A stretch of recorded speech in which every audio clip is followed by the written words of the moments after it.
PlayStation's first true PS5 exclusive, Returnal, has arrived, bringing incredible bullet hell combat, unique, captivating storytelling, and, most importantly, astronauts. Hello mother, it appears that I've pissed the bed. Returnal is a third-person roguelike shooter developed by Housemarque. The guys responsible for a ton of well-received games like Resogun and Nex Machina, if that's how you say it. But even with these highly rated games, Housemarque has always struggled with low sales. But don't worry, because this will change once they purchased Sony's patented get-rich-quick scheme. So you're saying, all we had to do to make money was make a third-person shooter? Yes. So yeah, they made a third-person shooter. However, they should have went for Nintendo's scheme, because a game where you take photos of Pokemon still outsold it. How does Pokemon always win? But before I continue, I've not played many roguelikes through my gaming career, unless you count playing Simpsons Hit and Run without a memory card. In that case, I would consider myself a roguelike god. You play as Celine, who crashes on the planet of Atropos, searching for a mysterious white signal,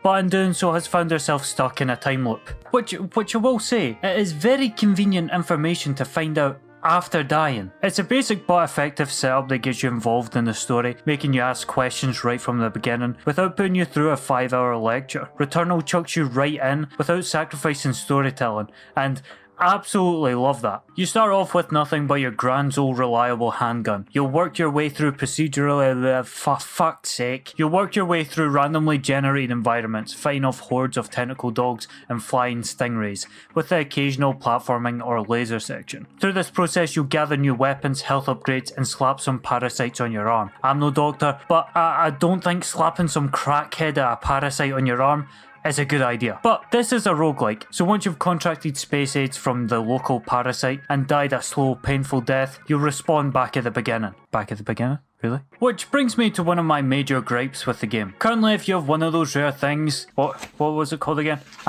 Yes, a life?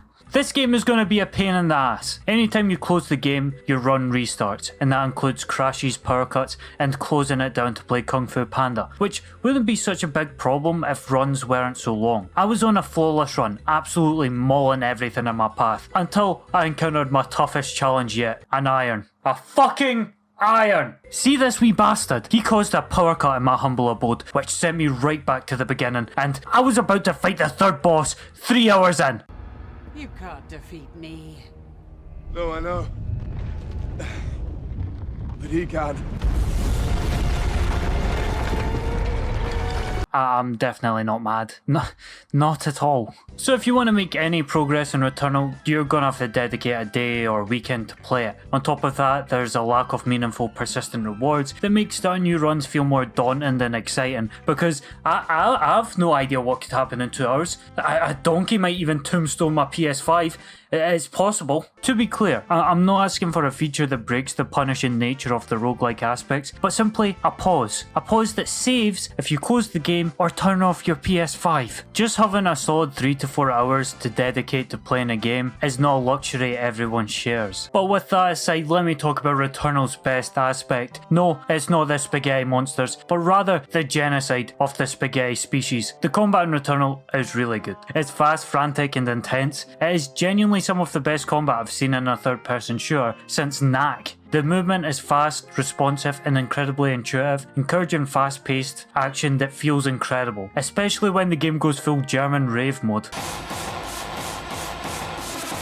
The weapons are incredibly satisfying to shoot, especially with how Housemarque have fully utilised haptic feedback and adaptive triggers to heighten the impact and power of your arsenal. Every weapon does a great job at carving out its own playstyle, feeling unique and distinct from the others, bringing its own strengths and weaknesses. Enemies are also fun to fight with a decent amount of variety that bring unique elements to every encounter, like having to slap Groot's ankles to get him to stay in one place. The intensity these combat encounters reach can be crazy. Not only are you always one more glowing orb away from a heart attack, but there's increasing stakes that come with every encounter, giving each fight a way that no other game has made me feel this year, making overcoming these difficult encounters that much more rewarding. On top of all of that, Returnal's story was a major surprise for me, not only because it brings the greatest character in all of gaming history, Astronaut, but the story fucking slaps. Returnal fully utilises the roguelike structure to tell its story, leading to some of the most interesting storytelling I've seen in recent years. The game does a superb job at telling telling a captivating story without completely breaking the pacing. Yeah, there are first-person segments that are slower, focusing on storytelling, but they're done so well and sparingly that these moments aren't intrusive, but still so memorable. The tone shifts through these moments are crazy and genuinely unnerving. It's a major contrast from the massive power trip the game has you participating in during the combat. These sequences always had me hooked and on edge. I absolutely loved every minute of them. I don't want to say much more because it's a story best experienced as blind as possible, but if you like cryptic, constantly evolving stories, you're gonna love this. Visually, Returnal obviously takes some major influences from the loved science fiction horror franchise Lord of the Rings, and Aliens I guess. But don't forget the literal roguelike of movies, Edge of Tomorrow, which is near identical enemy designs. But to be fair, I guess it's quite hard to differentiate an enemy when their sole personality trait is a fucking tentacle. Visually, the game looks great, whilst running mostly at 60 FPS, which is definitely needed in a game like this. I really like the art style combining traditional designs we'd expect with current space travel, whilst interweaving their own aesthetics. And despite just throwing 21 tentacles onto the AI and calling it a day, I actually like most of the enemy designs. So many of them look incredibly threatening and fit so well with the environments they inhabit. The different biomes do an amazing job at using different colour palettes to make them feel unique. My only issue is, yeah,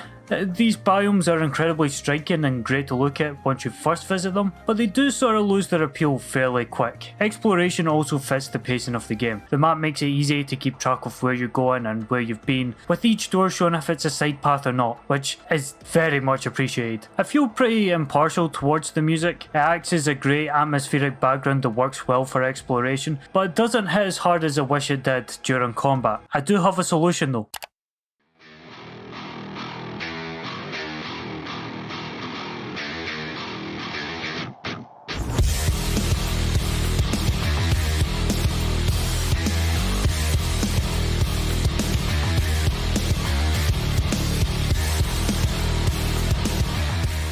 There are a few other aspects I'm not too in love with, like how a lot of the time finding items is more of a pain in the ass than an indicative incentive. Oh, for fuck's sake, I just wanted a new sniper rifle. I didn't want a side course of fucking cholera. Plus the fact a lot of them just aren't worth the cost. And apart from the choice of gun, I never found items that changed the way I approached the game. And a lot of them were just standard boring upgrades, like 10% resistance to being an absolute spanner. Well, that was fucking useless. Also, runs in general didn't feel different enough for me to be excited about starting new runs, especially after a heartbreaking defeat to a fucking iron. Again, this might just be because I'm not a big roguelike guy. You're wrong, and you're a grotesquely ugly freak. Thanks. To conclude, Returnal was a delightful surprise that has easily some of the best gameplay and storytelling of the year, acting as a fantastic showcase of what the PS5 is capable of, delivering a truly memorable experience despite some of its more annoying aspects. Oh, and probably a bit late now, but disclaimer, if you suffer epilepsy, you probably shouldn't play this. Then again, if that's the case, you're probably already dead. So, sorry about that. So where does it sit on the greatest annual ranking system of all time? Well, it's gotta be banging. All I do is sit down at the typewriter and start hitting the keys. Getting them in the right order, that's the trick.